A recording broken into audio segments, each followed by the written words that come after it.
오늘은 사도행전 11장 19절로 26절까지 말씀을 가지고 무명의 그리스도인이라는 제목으로 함께 말씀을 나누도록 하겠습니다. 함께 따라 하실까요? 무명의 그리스도인. 무명의 그리스도인. 여러분, 제가 시 한 편을 이렇게 읽어드리겠습니다. 함께 잘 들어보시기 바라요. 나는 무명인입니다.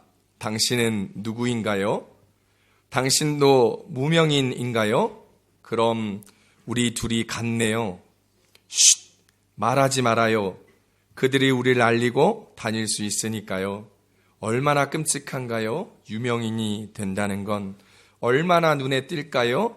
개구리처럼 긴 6월 내내 감탄하는 습지를 향해 자기 이름을 외쳐대는 것은. 여러분, 이 시는요, 유명한 시인인 에밀리 디킨슨이라는 시인이 쓴 나는 무명인이라는 시를 유명한 류시화 시인이 번역하여 옮긴 시입니다. 무명인으로 사는 것이 유명인으로 사는 것보다 좋다라는 내용의 시입니다. 여러분은 유명인입니까? 아니면 무명인입니까? 여러분의 이름은 무엇입니까? 다 여러분의 이름 알고 계시죠? 다 있으세요. 우리 모두는 각자의 이름들이 있습니다. 그 이름에는 각각 고유의 뜻과 의미를 가지고 있지요. 예를 들어 저의 이름은 소용원입니다. 성은 소씨고 이름은 용원인데, 성은 제가 태어난 곳, 저의 본적을, 고향 땅을 가리키고, 이름은 용원인데 그 용자의, 그 용원의 용자는 용감할 용입니다. 그리고 원자는 근원 원자이지요. 제 이름을 한자어로 그냥 그대로 풀어서 설명해 보면 용감함의 근원이라는 뜻이죠. 좀 풀어서 설명하면 정말 용감한 사람이라는 뜻입니다. 그래서 제가 내일 전쟁이 있는 그 땅에 가잖아요. 용감하게. 그렇죠? 국경도시에 가는 거예요. 겁도 없이 말이죠. 네. 우리나라 옛날 속담에 사람은 죽어서 이름을 남기고 호랑이는 죽어서 가죽을 남긴다라는 말이 있습니다. 사람으로 태어났으면 이름을 알고 죽어야 된다라는 옛 어른들의 말씀이지요. 그래서 사자성어로 입신양명이라는 사자성어가 있습니다. 입신양명이란 뜻은 몸을 세워서 이름을 드날린다라는 뜻입니다. 사회적으로 그 실력을 인정받아 출세하여 세상의 이름을 드날리라고 말하는 것이죠. 이 말씀은 원래 효경이라는 책의 개종 명의장이라는 부분에 나온 글귀입니다. 신체발부 수지 부모인이 불감회상 효지 시하여 입신행도 양명 어후세니 이현 부모 효지 종야라라고 효경에 기록되어 있습니다. 그 뜻은 신체는 물론 모발과 피부는 부모에게 받은 것이니 감히 훼손되거나 손상하지 않게 하는 것이 효도의 시작이며, 몸을 바로 세워 도를 행하여 후세 명성을 드날려 부모님까지 영달케 하는 것이 효의 마지막이다라고 한 구절의 이야기입니다. 즉, 세상적인 가치관으로는 세상에서 자기의 이름을 드날리는 것이 성공이요, 그것이 바로 효도라고 말하고 있습니다. 다들 유명해지고 싶지요. 안 유명해지고 싶은 사람이 어디 있겠습니까? 세상은 그렇게 우리를 유명하도록 유혹하고 있습니다. 하지만 우리 그리스도인들은 그런 유명의 유혹에 넘어가지 않기를 바랍니다. 유명해지면요, 불편한 게 엄청 많습니다. 돈 많이 벌겠죠. 유명해지니까. 유명한 유튜버, 유명한 연예인, 유명한 스포츠 스타들 돈을 많이 법니다. 하지만 벌긴 그렇게 많이 벌지만 유명해지면요, 체면을 유지해야 되기 때문에 폼생폼사로 살아야 되기 때문에 나가는 게 더 많습니다. 결국 가난한 저나 유명한 탤런트나 도찐 개찐 똑같더라는 것이죠. 유명하면 사람들이 자꾸 쳐다봐요. 뭘 먹는지 쳐다봅니다. 뭘 하는지, 무슨 차를 타는지 쳐다봅니다. 어디서 사는지, 무슨 옷을 입는지, 누구를 만나는지. 유명해지면 내 개인의 삶이 점점 없어지고 불편하기 그지 없어지지요. 그런데 세상은 유명한 사람 위주로 돌아갑니다. 그렇게 세상은 유명한 사람으로 위주로 돌아가지만 교회는 하나님의 나라는 다릅니다. 유명한 목사님 몇 분, 장로님의 유력한 장로님 몇 분으로 교회가 돌아가고 하나님의 나라가 이루어지는 것이 아니라는 것입니다. 이름 없는 무명의 그리스도인들 때문에 하나님의 나라는 확장되고 복음은 전파되어지며 교회는 든든히 서가는 것입니다. 오늘 우리가 읽은 본문은 스데반의 일로 일어난 환란으로 말미암아 생겨난 일에 대하여 이야기하고 있습니다. 사도행전 11장 19절, 오늘 본문 우리가 읽은 그 첫 구절에 이렇게 설명합니다. 시작. 그때에 스데반의 일로 일어난 환란으로 말미암아 흩어진 자들이 베니게와 구브로와 안디옥까지 이르러 유대인에게만 말씀을 전하는데. 아멘. 스데반이 유대인들에게 아주 근본적 유대인들에게 돌에 맞아 죽었습니다. 스데반이 죽자 세 가지 방면으로 큰 파장이 기독교 사회에 일어나게 됩니다. 먼저는 빌립 집사가 사마리아로 가서 복음을 전하고 믿는 자들을 통하여 사마리아의 교회가 개척되게 됩니다. 사도행전 8장 5절입니다. 시작. 빌립이 사마리아 성에 내려가 그리스도를 백성에게 전파하니. 12절에도 함께 말하고 있습니다. 시작. 빌립이 하나님 나라와 및 예수 그리스도의 이름에 관하여 전도함을 그들이 믿고 남녀가 다 세례를 받으니. 아멘. 부활하신 예수님께서 제자들에게 너희에게 성령이 임하면 권능을 받은 다음에 예루살렘과 온 유대와 사마리아 땅끝까지 이르러 내 증인이 되어야 한다 라고 간절히 이야기하고 말씀하셨습니다. 그리고 그 이야기를 들은 마가의 다락방의 120명의 제자들은 그곳에서 뜨겁게 성령이 임하는 날만 간구하고 기도하고 있었습니다. 그렇게 모였던 마가의 다락방 120명의 제자들에게 정말 성령이 임하였고, 그 성령이 임하여 사도 베드로가 설교할 때에 그 순간 3,000명이나 되는 사람이 베드로의 설교를 듣고 회심하여 그 교회는 시작한 그날부터 3,120명 정도의 사람으로 교회가 개척되어 엄청난 대형교회로 출발하게 되었습니다. 그것이 예루살렘 교회의 시작이었습니다. 그렇게 크게 부흥하여 메가처치가 된 예루살렘 교회가 예수님의 유언인 예루살렘과 온 유대와 사마리아 땅끝까지 복음을 전하지 못하였습니다. 오직 예루살렘과 온 유대에만 복음을 전하였지 그 너머 사마리아와 땅끝 열방까지는 복음을 전하지 못하는 교회 정체기를 맞이하게 되었습니다. 그러자 하나님께서는 스데반의 순교 사건을 통하여 믿는 자들을 흩으셨고 그 흩어진 그리스도인들이 사마리아 땅과 이방인들에게 복음을 전하게 되었습니다. 그리고 그 두 번째 스데반 순교로 일어난 기독교 사회 파장은 스데반을 죽일 때 앞장섰던 사울이라는 사람이 나머지 그리스도인을 잡아다가 감옥에 다 잡아넣으려고 다메섹으로 가는 도중에 그 길가에서 예수님을 만나 완전히 인생이 바뀌고 뒤집어져 그리스도인이 되며 예수님께서 사울을 바울로 바꾸시며 그를 이방인을 위한 사역자로 따로 세우시는 역사를 맞이하게 됩니다. 사도행전 9장 15절입니다. 시작. 주께서 이르시되 가라, 이 사람은 내 이름을 이방인과 임금들과 이스라엘 자손들에게 전하기 위하여 택한 나의 그릇이라. 아멘. 이제 그렇게 사도 바울은 하나님의 놀라운 이방 선교를 위하여 쓰임받게 되죠.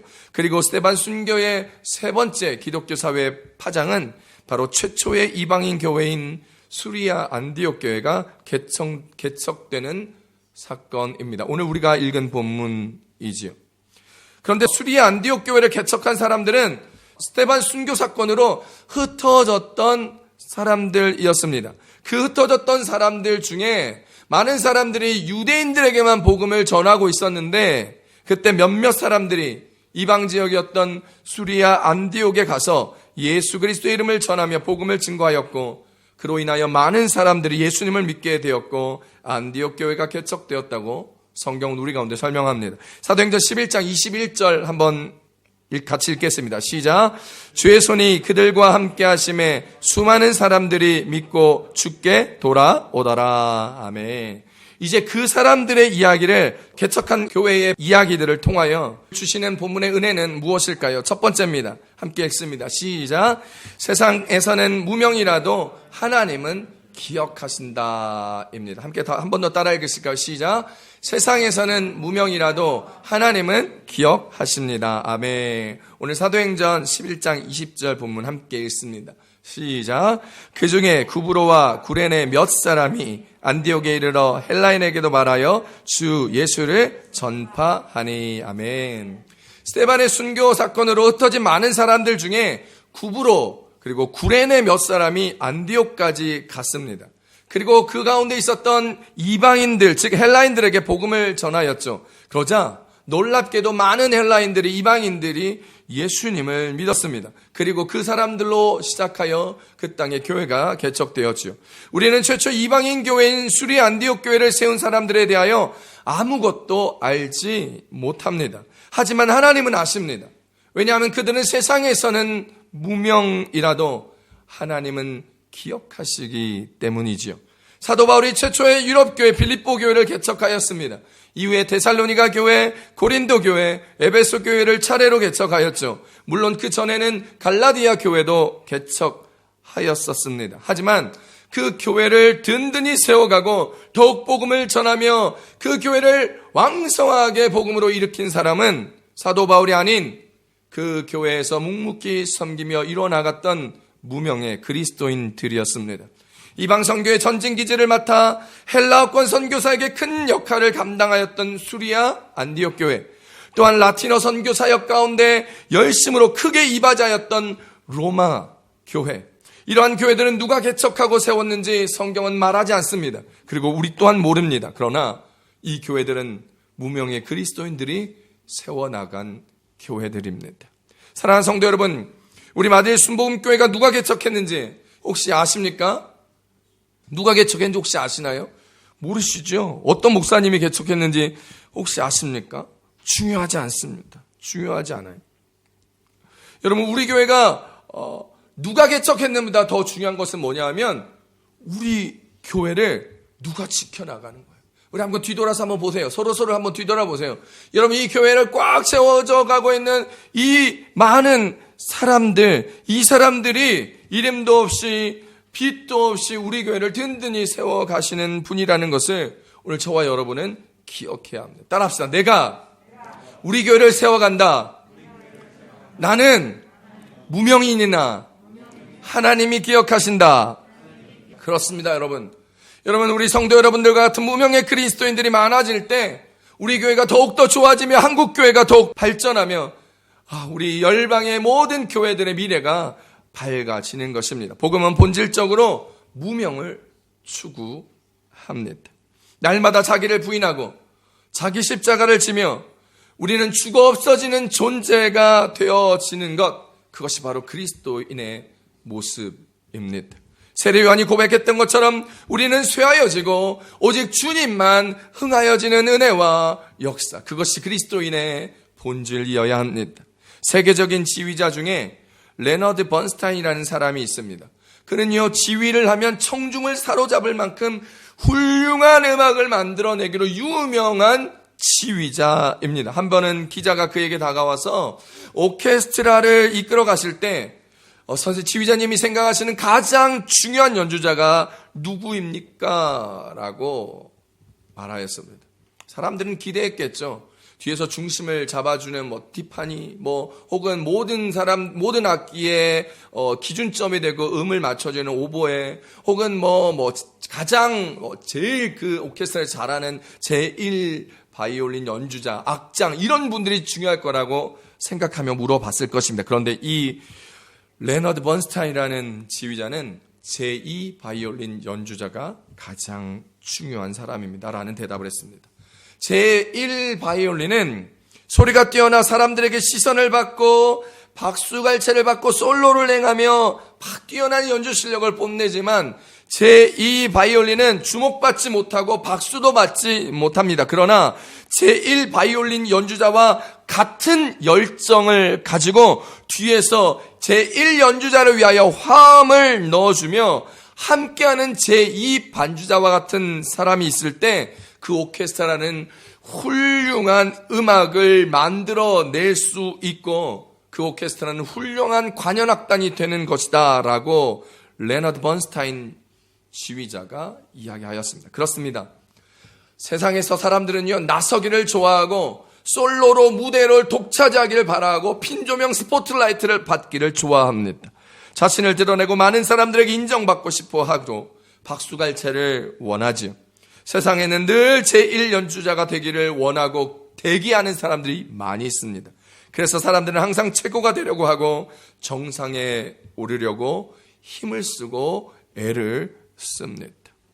빛이 나지 않는 둘째 자리에는 모두가 앉으려고 하지 않습니다. 그러나 둘째 자리에 앉아서 조용히 다른 사람이 영광받도록 도와주는 사람이 없다면 첫째 자리는 절대로 빛날 수 없으며 박수 받는 사람은 있을 수 없고 오케스트라는 공동체는 훌륭한 공동체 오케스트라가 되지 못할 것입니다.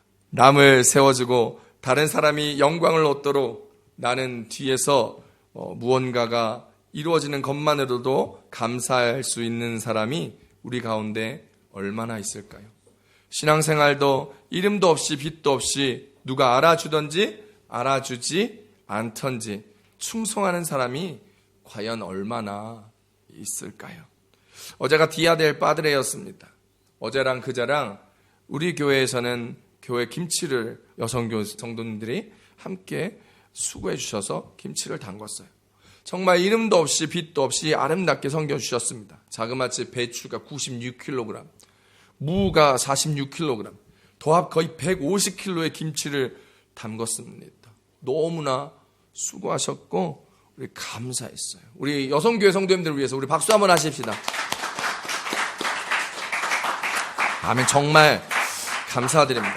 가만히 교회를 이렇게 보면요, 말하지 않아도 열심히 다른 사람을 위하여 섬기는 사람이 있는가 하면 어떤 사람들은 막 말만 하는 사람도 있고 또 어떤 사람들은 전혀 관심이 없는 사람들이 있고 김치를 먹을 때도 감사하는 마음이 아니라 그냥 김치가 맛있다고만 생각하셔서 먹는 사람들도 있겠죠. 그러나 오늘 우리가 먹고 우리가 함께하는 그 뒤에 누군가는 이름도 없이 빛도 없이 수고하고 헌신하고 섬겨주는 분들이 있다라는 것을 기억하시며 조용히 서로 격려하고 위로하고 사랑하며 나보다 남을 낮게 여기며 이름도 없이 빛도 없이 섬기는 것 자체만 해도 감사하며 나아갈 수 있는 우리 교회 성도님들 모두가 되시기를 축복합니다. 축복합니다. 찬송 중에 이런 찬송이 있어요. 존귀 영광 모든 권세 주님 홀로 받으소서.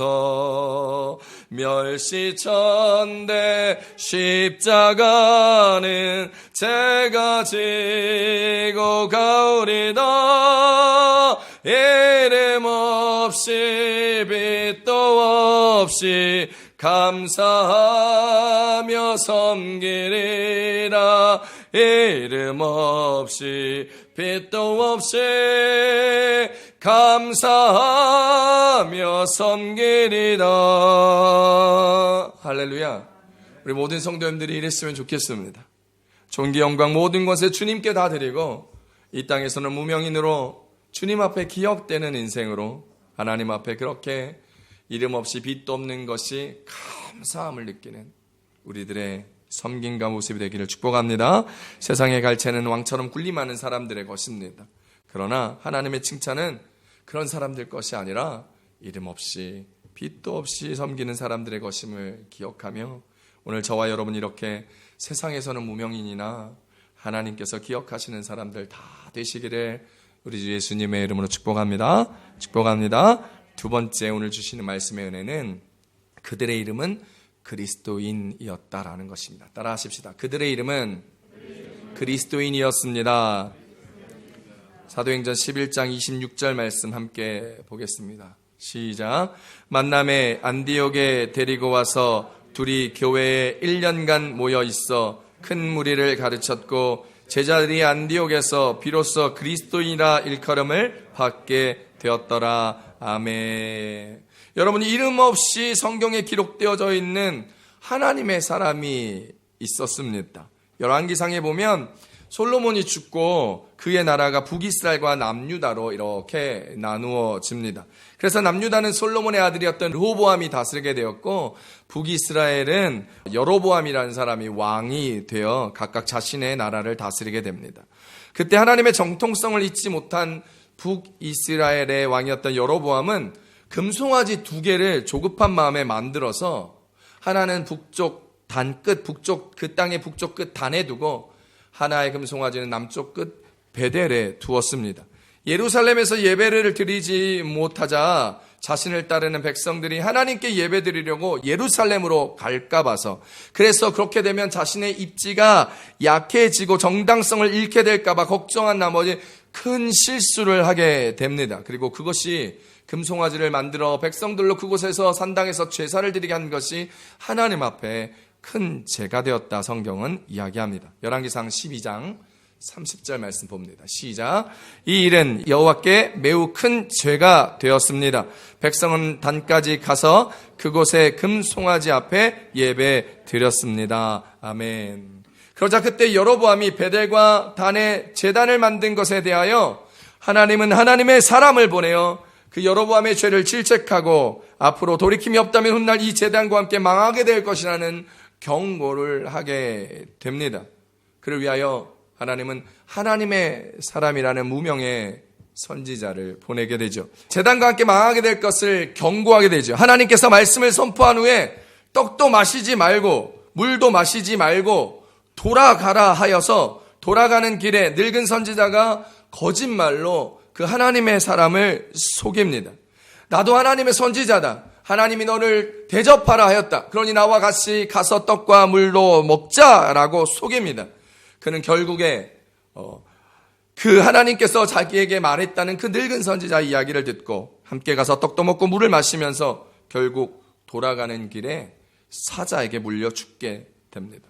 제가 말씀드리고 싶은 것은, 하나님께 쓰임받은 사람, 하나님의 심판을 예언한 선지자에게 성경은 그의 이름을 단 한 번도 불러주지 않았다라는 것입니다. 성경은 선지자의 이름을 불러주지 아니하고 그의 이름을 그냥 무명의 하나님의 사람이라고 부르고 있습니다. 하나님의 사람, God's man, man of God. 저는 청년의 시절 하나님을 정말 열심히 섬기면서 이 본문의 성경을 읽을 때 하나님 앞에 하나님의 사람아 라고 불림 한번 받아봤으면 소원이 없겠습니다 라고 기도할 정도로 이 하나님의 사람이라는 이름이 참 좋았었습니다. 사랑하는 성도 여러분, 사도행전 1장 21절에서 22절을 보면 예수님과 항상 함께 다닌 사람들이 나옵니다. 함께 읽어봅니다. 시작. 이러함으로 요한의 세례로부터 우리 가운데 올려져 가신 날까지 주 예수께서 우리 가운데 출입하실 때에 항상 우리와 함께 다니던 사람 중에 하나를 세워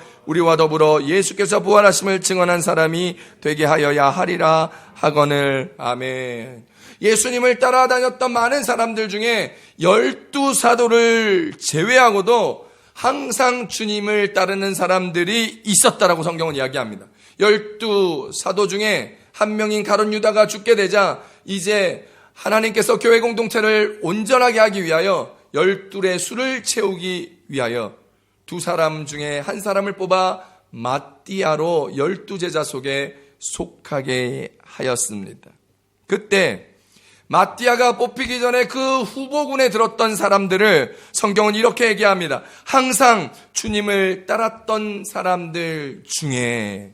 그렇습니다. 사도라는 직함도 없이 성경에 그 이름 한 번 기록되어지지 않았던 많은 사람들이 사도들과 함께 예수님을 따라 그분의 사역 가운데 하나님의 나라를 이루기 위하여 교회 공동체에 참여했던 많은 사람들이 있었다, 우리 가운데 이야기합니다. 이런 사람들을 성경은 그리스도인이라고 부릅니다.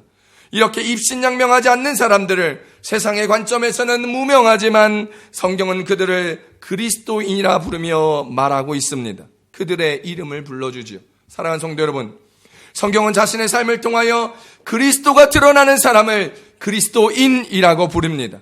우리는 모두가 다 그리스도인이어야 합니다.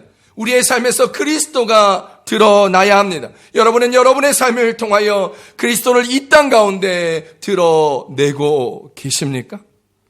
제발 여러분의 삶을 통하여 예수 그리스도가 드러나는 진짜 그리스도인들이 다 되셔서 우리 모든 성도님들을 주님이 기억하고 주님이 그리스도인이라 부르기에, 세상이 우리들에게 그리스도인이라 부르기에 부족하지 않게 되어지기를 간절히 축복합니다. 안디옥 성도들은 자기가 자기의 이름을 세상 가운데 알린 것이 아니라 세상 사람들이 안디옥 교회 성도들을 그리스도인이라 부르며 그리스도인으로서 인정하였다, 성경은 말하고 있습니다. 오늘 세상 사람들이 우리를 그리스도인이라 인정해주는 저와 여러분, 우리 교회 성도님 되기를 정말 바랍니다. 그리스도를 진짜로 드러내는 그런 성도님들 되시기를 축복합니다. 우리의 이름은 하늘에 기록되어지고 이 땅에는 예수 그리스도만 드러나는 삶을 살아가게 되기를, 그래서 주님과 함께 걸어가며 하나님의 나라를 함께 이루어가는 무명의 그리스도인 모두가 되시기를 우리 주 예수님의 이름으로 축복합니다. 축복합니다. 우리 시간 두